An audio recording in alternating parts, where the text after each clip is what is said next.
Cette émission a été rendue possible grâce à la précieuse collaboration de Tennis 13.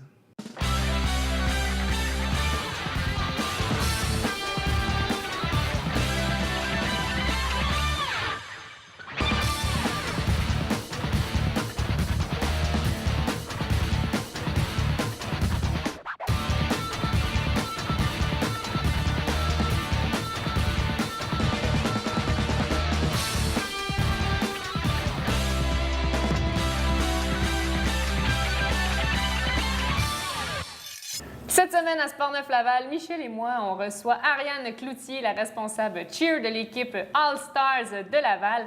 On parle de l'engagement des jeunes. Bonjour Ariane. Bonjour. Salut. Comment ça va? Ça va très bien vous-même? Très bien, Ben, merci. vous autres. Oui, oui, ça va nous autres. Ça va toujours bien, nous.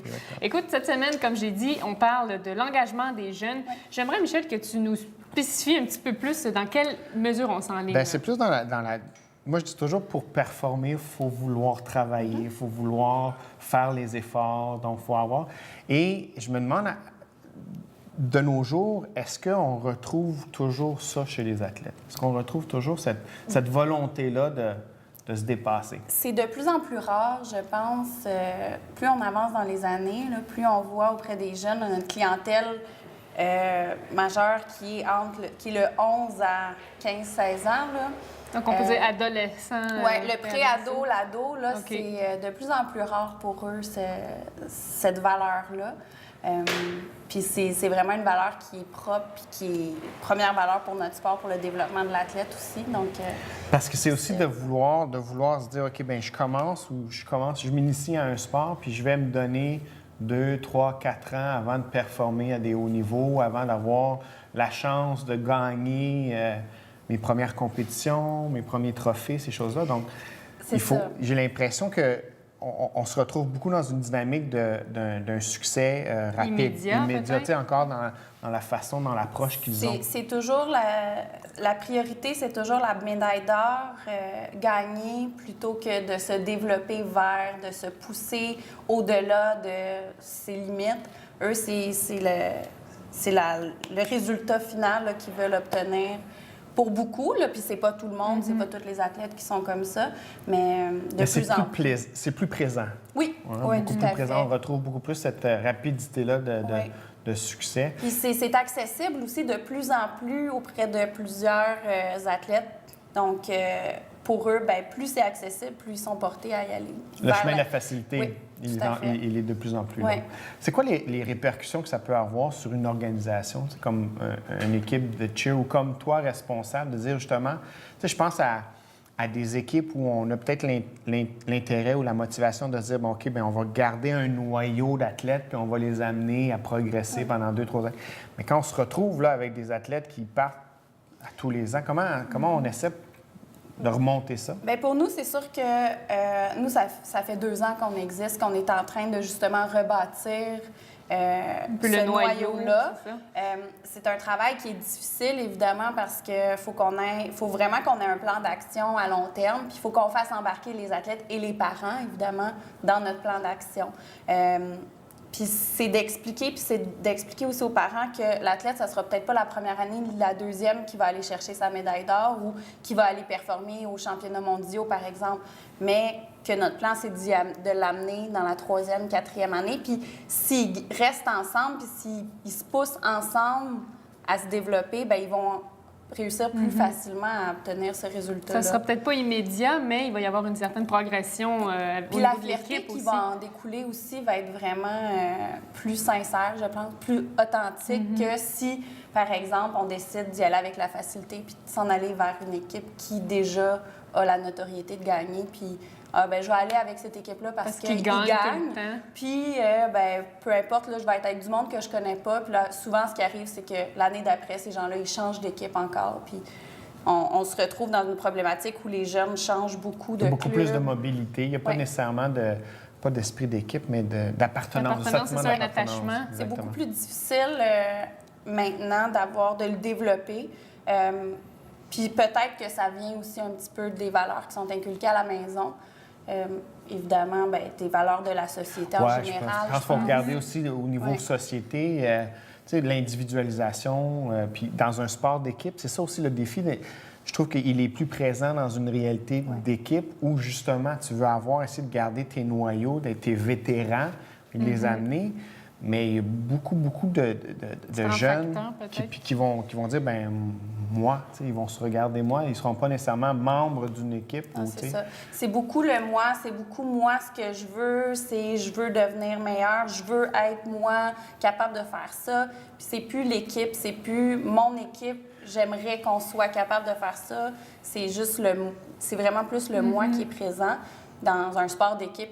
À un moment donné, ça crée des difficultés. Là, mais en même temps, c'est comme si, là, on parle des jeunes, c'est comme si on blâme les jeunes, mais je ne sais pas si c'est juste eux qu'on doit blâmer. Je sais qu'on l'a mentionné un petit peu plus tôt aussi, que on ne faut pas généraliser non plus, mais je crois que juste le contexte de la société dans laquelle on vit présentement, on manque de temps. Tout le monde manque de temps. Donc, justement, le fait de s'inscrire dans une équipe sportive, c'est peut-être... une des habitudes qu'on a maintenant de vite, je veux performer, vite, je veux avoir un trophée. C'est pas vrai que je vais attendre 2 ans avant d'aller en compétition, par exemple. Comme si aujourd'hui, il faut tout faire rapidement. Est-ce que je me trompe? Bien, il y a un peu de ça. Je pense qu'ils veulent plus profiter de cette joie de se dire, de voir la performance, de voir la gradation, la progression. C'est vraiment, là, c'est comme... Puis je pense que ça fait partie de la société aussi, là, de tout avoir maintenant, tout de suite. Puis pas profiter du moment de... Puis c'est un petit peu ça qu'on essaie de leur enseigner. Il y a autre chose que juste ça au bout du tunnel. Il y a la progression, le cheminement que tu vas faire. Puis la route que tu vas décider de prendre, mais après ça va être beaucoup plus valorisant que peut-être juste la médaille à ton coup à la fin. Il y a une maxime ou il y a une phrase que j'utilise beaucoup. L'excellence, c'est pas une destination, c'est un cheminement. Puis ça, c'est difficile à inculquer, je pense, dans les réalités d'aujourd'hui où, justement, on veut... Parce qu'on voit beaucoup d'excellence, on voit beaucoup de réussite. C'est ça, on voit le succès partout, là. Et on a l'impression que ce succès-là est instantané, que Sidney Crosby est devenu un bon joueur tout de suite. Mais non, c'est qu'on n'a pas vu la progression, on n'a pas vu le cheminement, l'effort, le travail qui était derrière ce succès-là. Donc, je pense que c'est vraiment dans une dynamique autant de société familiale, d'environnement au niveau des jeunes qu'on veut avoir tout de suite cette reconnaissance-là. Mais c'est d'inculquer ces valeurs-là. Donc, c'est vraiment un défi encore plus important, je trouve, dans un environnement d'équipe. Parce que... Souvent, je pense que les jeunes vont voir ces équipes-là qui performent, ces athlètes-là qui performent, mais ne voient pas le travail qui a été fait derrière. Ça. Donc, ils se disent à eux-mêmes, « Ah, ben c'est super, moi, je vais aller avec eux, puis je vais gagner tout de suite, puis je vais performer tout de suite. » Puis ils ne voient pas le travail qu'ils doivent mettre, puis les efforts qu'ils doivent mettre aussi pour y arriver. Je pense que tu mentionnais aussi au niveau de la fierté. T'sais, la fierté, c'est quelque chose d'avoir une médaille ou d'avoir son nom sur un trophée, mais en quelque part, je pense que le sport a cette perspective-là de développer le caractère ou de développer la valeur d'éthique, de travailler. Donc, si tu inculques le fait de dire, bien, je vais changer d'équipe ou je vais m'en aller ailleurs ou je vais obtenir pour avoir mon nom sur le trophée ou avoir ma médaille d'or, c'est qu'à un moment donné, dans la vie, ça ne fonctionne pas comme ça. Mais c'est que tu ne peux pas toujours avoir ce que tu veux. Donc, il y a moyen de travailler. Et c'est, je crois, ce que vous faites au sein de l'équipe. Vous essayez d'aider les jeunes, justement, à avoir tout du premier coup. C'est ça. On essaie de les pousser puis de les instruire d'une certaine façon. Là.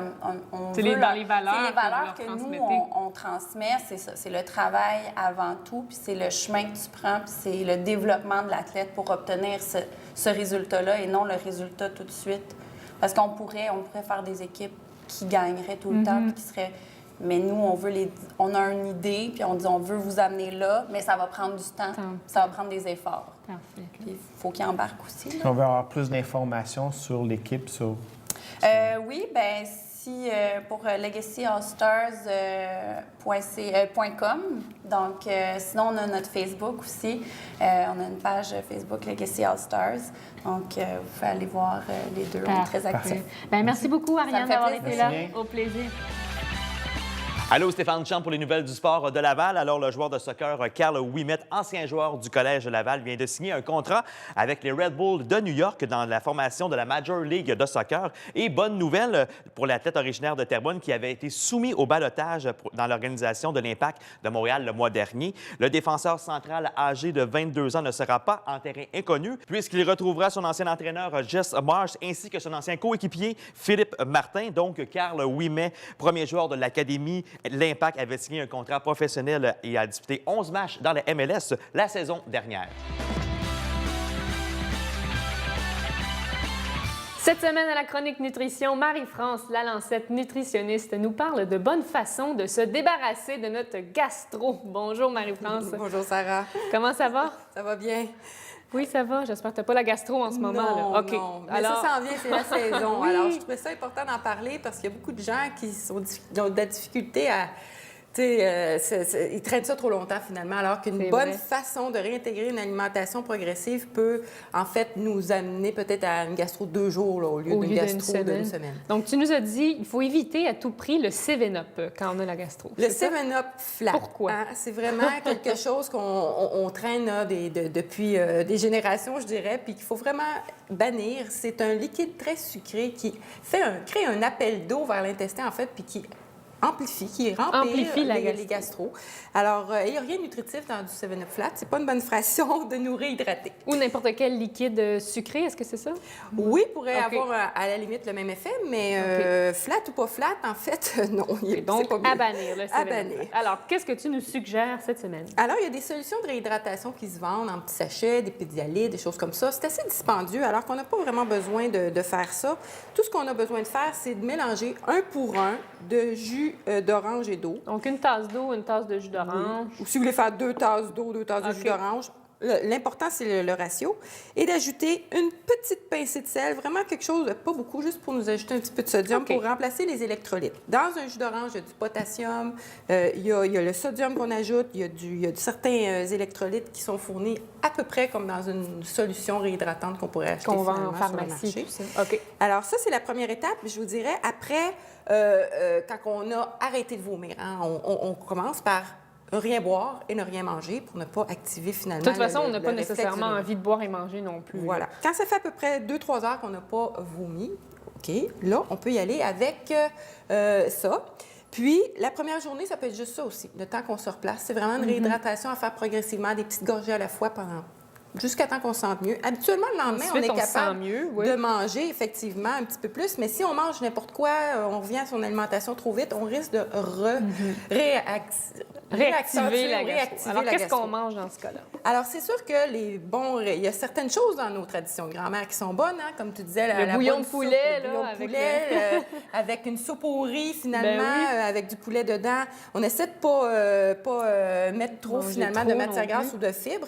La compote de pommes avec un petit peu de son d'avoine, ce sont des choses qui aident à rendre... Ça fait un gel, finalement, au niveau de notre intestin qui fait que ça garde un petit peu les sels en dedans. Et le riz aussi, il y en a qui prennent de l'eau de riz, mais on peut manger le riz la première journée d'une gastro. Recommencer tranquillement avec des sources de protéines simples, un œuf si on tolère. Et 2 tranches de pain avec un peu de margarine. C'est vraiment tout simple. Puis habituellement, avec une journée de ça, là, le lendemain, là, on va mieux. Et on peut refaire notre flore intestinale en ajoutant par la suite les yogourts et les laits fermentés. Ici, j'ai un kéfir, là, vraiment, parce qu'il n'y a pas de lactose dans ces produits-là, donc ça va être bien toléré après une gastro, mais c'est vraiment essentiel de refaire sa flore bactérienne, intestinale, après une gastro. Alors, recommencer tranquillement l'alimentation normale par la suite, mais c'est vraiment la base. 48 heures habituellement de gastro, là, c'est réglé. Parfait. Bien, merci beaucoup pour ces bons conseils. J'ai quasiment hâte d'avoir la gastro. Bon, peut-être pas. Je te souhaite pas. Merci, Marie-France. À la semaine prochaine. Du côté des Jeux du Québec, le premier bloc satisfaisant pour la mission lavalloise. Les 77 athlètes de la région de Laval ont pris part au premier bloc de compétition de la 50e finale des Jeux du Québec et ont obtenu une récolte de 10 médailles et 33 lauriers d'or. Donc, au niveau du classement par sport, la délégation lavalloise termine au 5e rang avec boccia. Au curling, les filles prennent le 3e rang et les gars se classent au 8e rang. Et du côté de l'escrime, les gars ont terminé en 8e position. Du côté des gymnastiques, gymnastes, ils ont pris le 10e échelon. Au tennis de table, les pongistes ont clôturé avec le top 5 et les patineurs artistiques ont terminé au 15e rang. Et au karaté, la région s'est classée en 12e position. Donc, au total, 141 jeunes ont représenté Laval dans ces différentes épreuves. Donc, bravo à tout ce monde-là.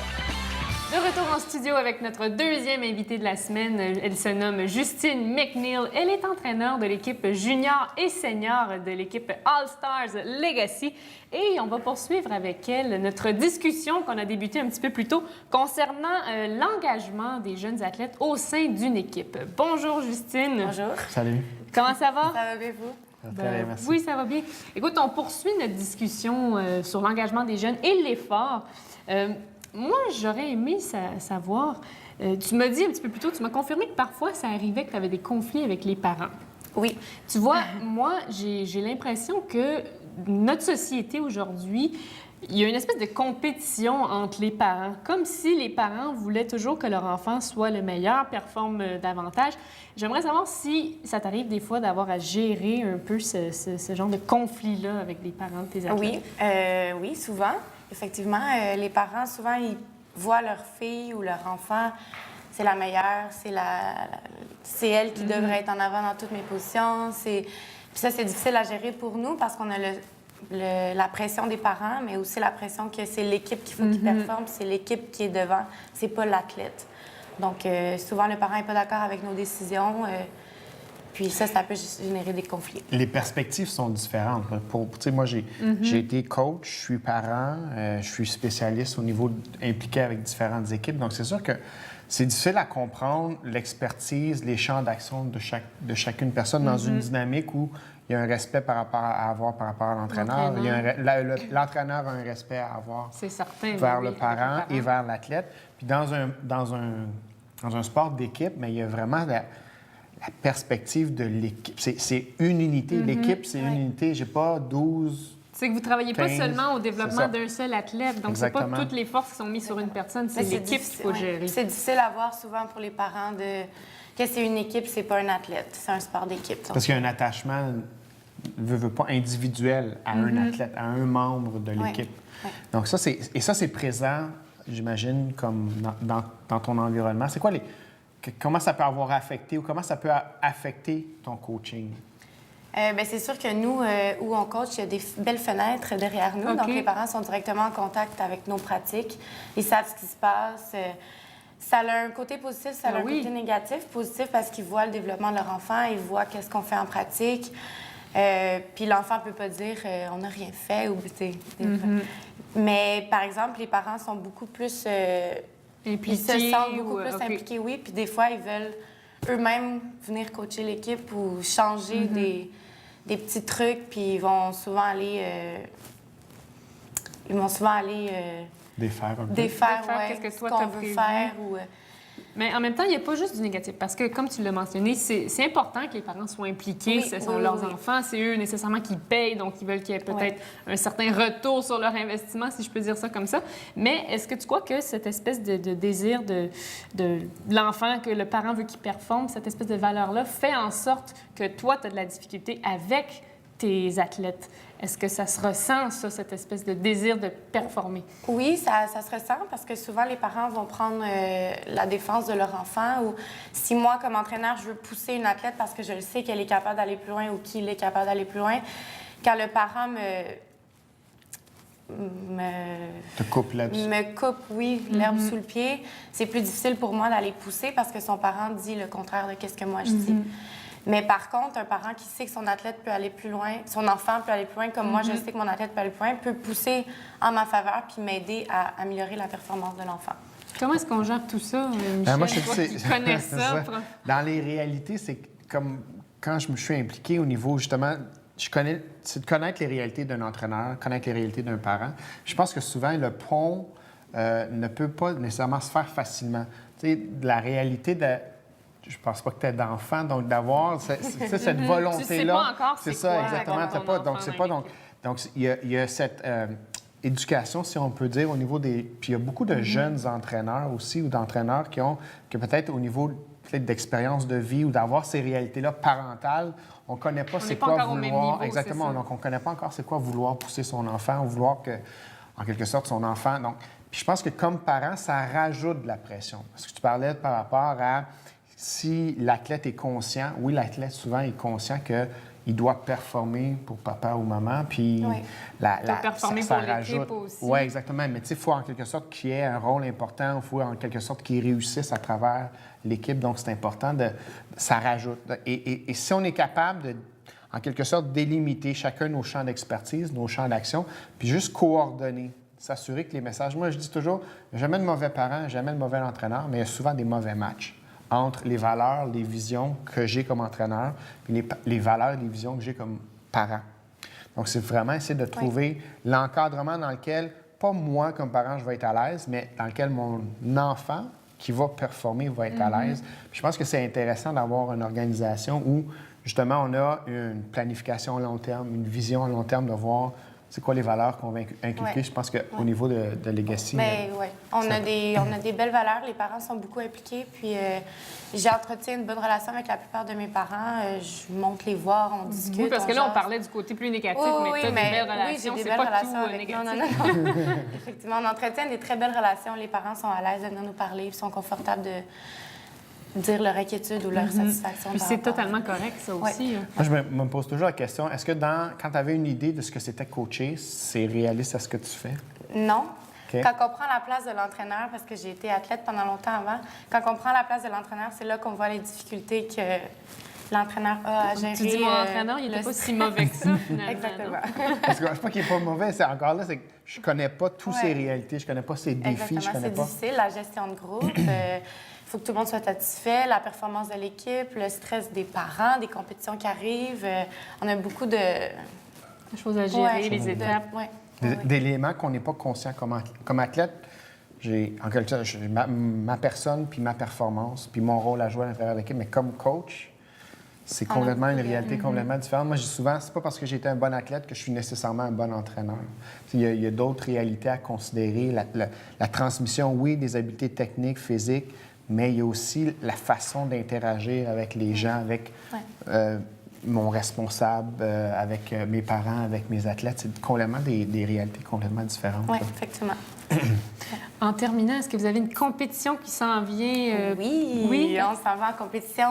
Justement, on part vendredi pour Buffalo. OK. On s'en va compétitionner pour gagner, laisser passer pour aller aux mondiaux de notre niveau.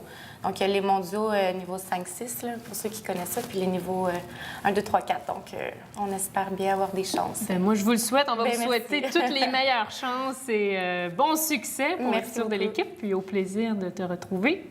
Merci. Merci, au revoir. Et cette fois-ci, au baseball, les filles, vous êtes invitées à prendre votre place au baseball lavallois pour cet été. Donc, l'association Baseball Laval souhaite que les participantes soient encore plus nombreuses que l'année dernière à prendre part à ce sport. Donc, de plus, cette année, une nouvelle ligue de baseball midget entièrement féminine verra le jour. Donc, la ligue de baseball intercité métropolitaine qui gérera ce nouveau circuit. Et pour la région de Laval, c'est l'Organisation des associés de Laval qui parrainera l'équipe. Donc, les filles vont pouvoir jouer officiellement dans la Ligue 2A. Cependant, ils appliqueront les règlements de la classe A. Cela va permettre l'équité des jeux et tout le monde pourra frapper. Il y aura une rotation défensive, le retour au jeu sera permis et un maximum de 5 points par manche et l'utilisation du bâton habituel. Passons maintenant à la chronique Coaching mental CMP, où cette semaine, on regarde les nouvelles réalités du coaching, ou plutôt les principaux défis d'un entraîneur. Avec mon implication dans le milieu, que ce soit au niveau des sports-études ou au niveau du coaching, je dois reconnaître qu'il y a beaucoup de similitudes entre le milieu de l'éducation et le milieu sportif. Souvent, j'ai l'impression que l'entraîneur va jouer un peu le rôle d'éducateur ou d'instructeur ou de formateur dans le sport. Donc, il y a bien des similitudes à tirer entre le milieu et les difficultés qu'on peut retrouver maintenant au niveau de l'enseignement, au niveau du milieu scolaire et du milieu sportif. Les réalités ont changé, les valeurs ont changé, les pressions, les attentes des parents, les attentes des athlètes ont changé. Souvent, un entraîneur qui se lance ou qui débute sa carrière d'entraîneur va devoir réajuster ses attentes, réajuster ses visions par rapport à ce qu'il a à réaliser, à l'environnement dans lequel il va avoir maintenant à s'intégrer. Et souvent, c'est qu'on a une expérience comme athlète, mais on n'est pas nécessairement à l'affût de tout ce qui est en arrière du rôle d'entraîneur. Donc, j'ai principalement 3 points ou principalement trois responsabilités importantes que tout entraîneur devrait établir et devrait définir. Premièrement, sa philosophie de coaching. Je le mentionne souvent, ce n'est pas qu'il y a nécessairement de mauvais entraîneurs ou de mauvais parents ou de mauvais athlètes, c'est qu'il y a souvent un mauvais match entre mes valeurs, mes visions et celles comme athlète ou comme parent et celles de mon entraîneur. Donc, un des premiers défis comme entraîneur, c'est de définir, d'identifier quelles sont mes valeurs, quels sont les éléments qui sont importants dans le cheminement d'un athlète, dans les caractéristiques que je veux développer chez mes athlètes. Donc, définir la philosophie, c'est de pouvoir transmettre mes connaissances, mes compétences, mais c'est aussi de pouvoir transmettre ces valeurs-là à mes athlètes. Donc, bien important de définir ma philosophie de coaching, d'identifier mes valeurs et mes convictions. Établir mes expertises et mes compétences. Donc, oui, je peux avoir un bagage au niveau athlétique d'ancien athlète, mais il faut aussi que je sois à l'affût des tendances au niveau du coaching, à l'affût au niveau des tendances, des différentes méthodes ou différentes avancées au niveau de l'entraînement. Donc, d'aller continuer ma formation, d'aller chercher encore développer mes habiletés en coaching, en entraînement, avec des nouvelles méthodes, avec des nouvelles façons de faire. Donc, d'établir et de pouvoir aussi les démontrer face à mes athlètes, face à mon organisation, face à mes parents. Donc, définir ma philosophie de coaching, démontrer mes compétences et mon expertise. Et le plus grand défi, je pense, de tout entraîneur, c'est d'encadrer les jeunes, que ce soit dans un environnement, dans un sport individuel ou dans un sport d'équipe. Je dirais que le défi est plus important dans un environnement d'équipe, mais d'encadrer, motiver, transmettre ma passion que souvent un entraîneur va avoir pour son sport à ses athlètes. Donc, ça reste important pour lui de bien encadrer, motiver. Donc, définir sa philosophie, établir ses compétences, ses connaissances et encadrer ses athlètes, les motiver, leur transmettre sa passion. Vous êtes un entraîneur, vous désirez avoir du soutien dans le transfert de vos compétences ou de votre passion à vos athlètes. Vous souhaitez en connaître davantage sur les avantages de la préparation mentale, visitez notre site www.cmpcoaching.ca. À la boxe maintenant, Marc Sailleur s'implique auprès de la relève. Il considère que les Jeux du Québec comme le plus beau tremplin pour les boxeurs québécois. Et Marc Sailleur a été entraîneur aux Jeux du Commonwealth et de nombreuses compétitions internationales. Et lors de plusieurs combats professionnels, et celui qui est à la tête du club de boxe de Sainte-Hyacinthe trouve l'expérience des Jeux du Québec tout aussi valorisant. Donc, comme à la boxe, c'est un sport en constante évolution. Marc Sailleur est très fier de pouvoir compter sur une fille dans sa délégation. Et l'entraîneur explique que même si la boxe est un sport plutôt dur, les filles sont de plus en plus présentes et d'ici quelques années, ils vont pouvoir être de plus en plus représentés dans les compétitions.